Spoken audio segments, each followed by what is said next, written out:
Welcome to Digital Learning, an initiative of Directorate of Collegiate Education, Government of Karnataka.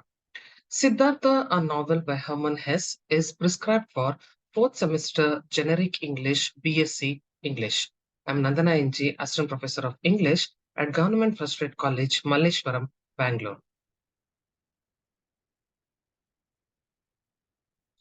The contents of the session are as follows. The contents usually gives a bird's eye view of what we can expect through the course of the session.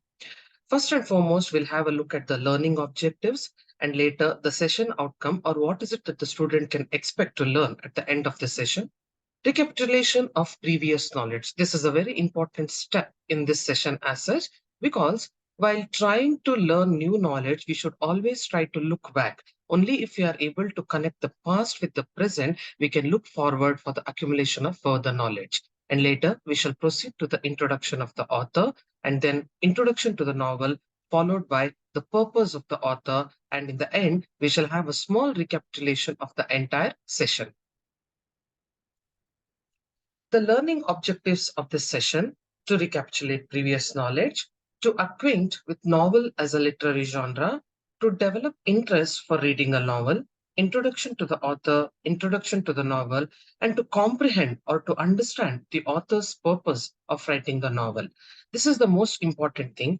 Why is it that the author has selected this particular theme? What is it that he is trying to say? What are the characters conveying? What message are the characters conveying? Are the characters a mouthpiece for the author's thought process? All these things we'll be able to understand better when we try to understand the author's purpose of writing this novel.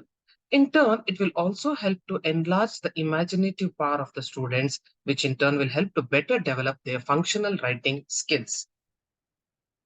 At the end of the session, the student will be acquainted with novel as a literary genre. It will also help him to develop interest for reading a novel.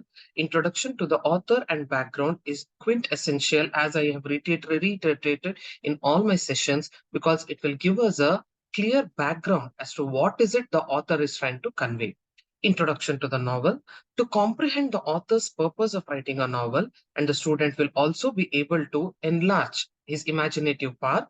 It will in turn improve his vocabulary, word power, and also fortify linguistic skills.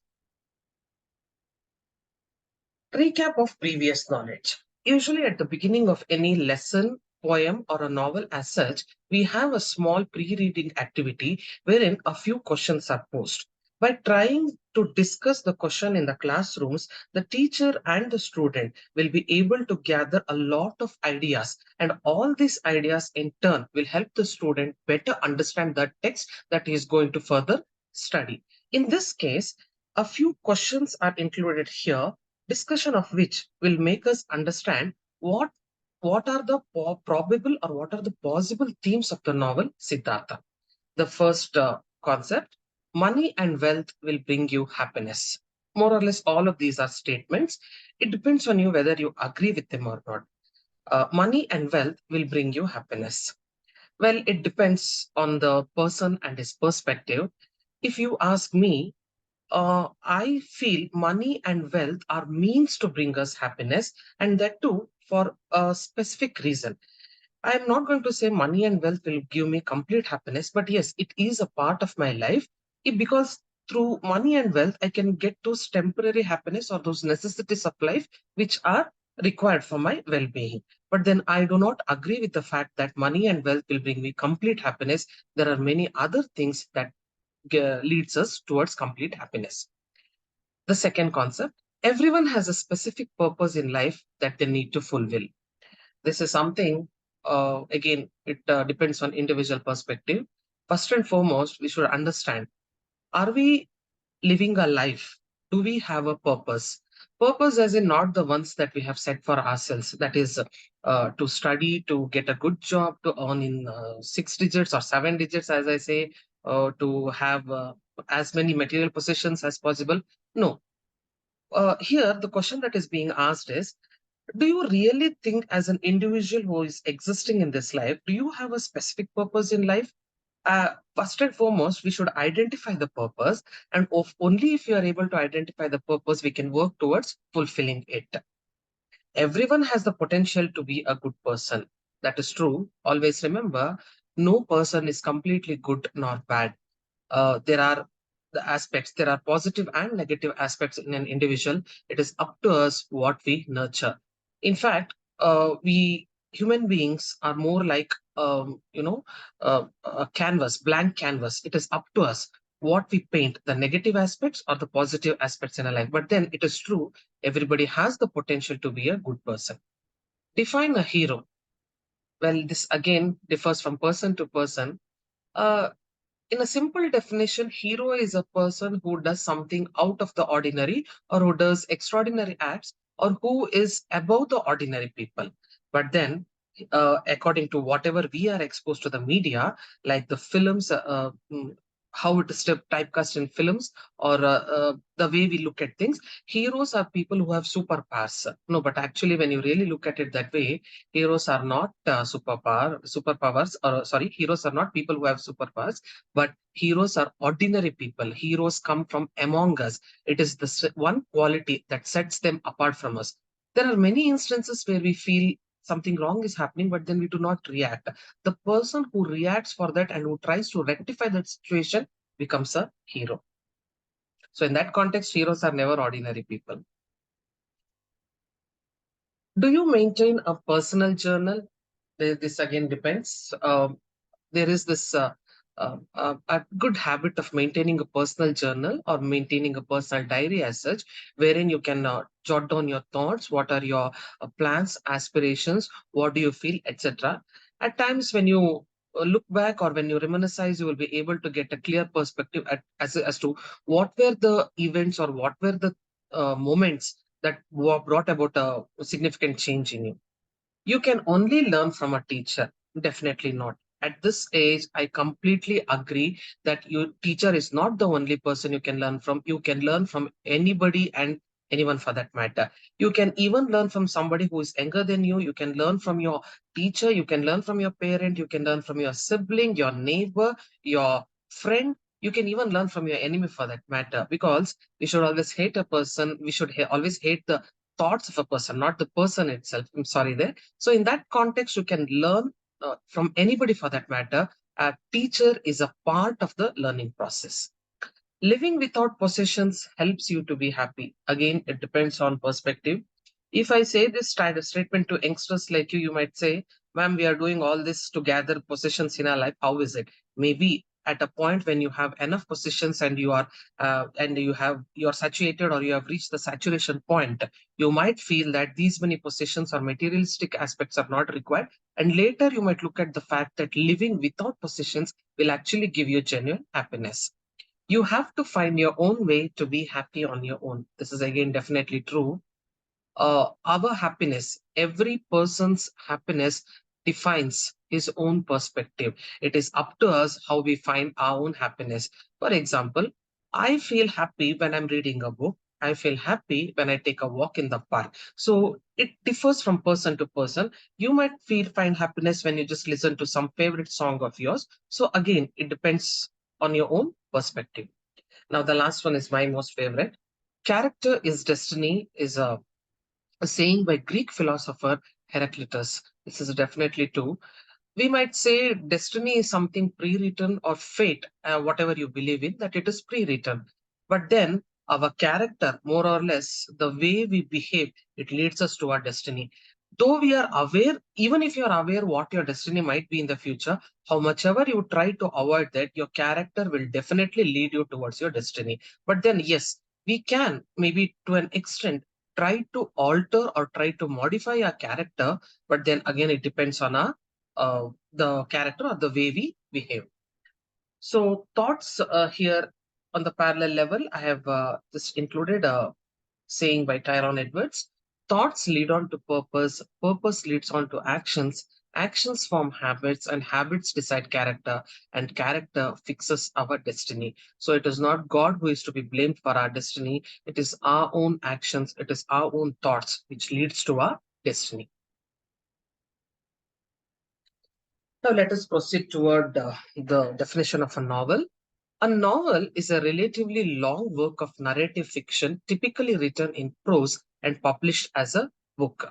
It is usually longer than a short story. So usually novel has more number of characters compared to a short story. This is the cover page of the novel Siddhartha by Herman Hesse. Introduction to the author. Hermann Hesse was born on July 2nd, 1946 in Koch, Germany, and he died on August 9th, 1962, Montagnola, Switzerland. He was a German novelist and a poet who was awarded the Nobel Prize for Literature in 1946. The main theme of his work is the individual's efforts to break out of the established modes of civilization so as to find an essential spirit and identity. He grew up in Pau and in Basel attended school briefly. Before, at the behest of his father, he entered the Malborn Seminary in 1891. Though a model student, he was unable to adapt to the rigid lifestyle of a seminary and he left less than a year later. He aspired to be a poet and he was apprenticed in a cord tower clock factory and later in a Tübingen bookstore. He would express his disgust with the conventional schooling in the novel Untum which came out in 1906, which means beneath the wheel, in which an overly diligent student is driven to self-destruction. Maybe through the course of this novel, he's trying to show how, if he was forced to stay at the seminary, he too would have been driven to self-destruction. Later, his first book, a collection of poems, was published in the year 1899. His first novel about Peter Camizan, it was about a dissipated writer. It was a success and a return to the theme of an artist's inward and outward search in Gertrude, which came out in 1910, and Rosa Halt, in which came out in 1914. Now comes the most important part. A visit to India in these years was later reflected in the novel Siddhartha, which was published in 1922. Siddhartha is a poetic novel set in India at the time of Buddha about the search for enlightenment. The time is very important, the timeline. This is why I specify that the author's information or the author's background is very important. 1922, when Herman has visited India, was the time when the First World War had just concluded. Instead of basing a novel with the background of a world war, he has based the novel at the time of Buddha. There again, there is some significance there that we shall look at the later sessions. During World War I, Hesse lived in neutral Switzerland, wrote denunciations of militarism and nationalism, and edited a journal for German war prisoners and internees. He became a permanent resident of Switzerland in 1919 and a citizen in 1923, finally settling in Montagnola. Siddhartha, an Indian novel which was originally written in German, is a 1992 German novel written by Hermann Hesse, which was translated to English by Hilda Rosner. The novel deals with the spiritual journey of a self-discovery of a man named Siddhartha during the time of Gautama Buddha. It was inspired by the author's visit to India before World War I. This book, Hesse's ninth novel, is written in German in a simple lyrical style. The novel was published in the United States in 1951 and became very influential during the 1960s. If you recollect, 1960s is considered the hippie era or the flower power era, wherein that excessive freedom was prevalent among the in the society. So no wonder this novel became very popular during those times. Hesse dedicated the first part of the novel to Romain Rolland, his another author, and second part to Wilhelm Gundert, his cousin. Now, this is a very important concept here. The word or the title of the novel Siddhartha is made up of two words in Sanskrit language. Siddha, which means achieved, and Artha, which means what was searched for. So if you put the two words together, it means he who has found the meaning of existence or he who has attained his goals.